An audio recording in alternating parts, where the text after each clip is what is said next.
Book படிக்காதது வந்து ஆமா இப்ப ஆமா இப்ப என்ன ஆயிடுச்சுன்னா, இப்ப இருக்கிற ஜெனரேஷன் வந்து புக்ஸே படிக்காம, ம். இவங்க வந்து படங்கள் மட்டுமே பார்த்து படங்கள் எடுக்க ஆசைப்படுறாங்க.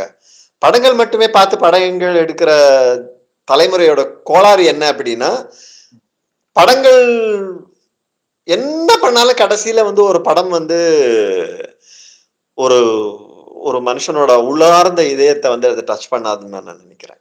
ஒரு நாவல் டச் பண்ற மாதிரி, ம். ஒரு கதை டச் பண்ற மாதிரி, ஒரு எழுத்து டச் பண்ற மாதிரி சினிமா போய் ஒரு இன்னர் ஹார்ட்ட டச் பண்ணவே முடியாது.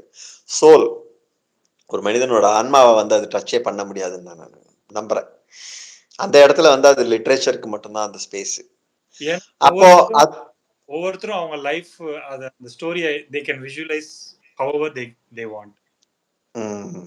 புக் படி ஆமா. படிச்சாதான். அது புக் படிக்கிறவங்களுக்கு மட்டும் தான் அது சாத்தியப்படும். அஃப்கோர்ஸ் இப்ப வந்து நாங்க படிக்க தேவையில்ல. எங்களுக்கு YouTube போதும்.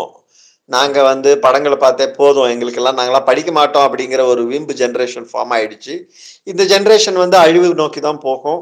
இது தமிழ் சினிமாவுக்கு உண்டான பேர் கஷ்டப்பட்டு 100 வருஷம் சம்பாதிச்சு வந்த பேரெல்லாம் அழிச்சுட்டு, அழிச்சாட்டியம் பண்ணுவானுங்க. ஒண்ணும்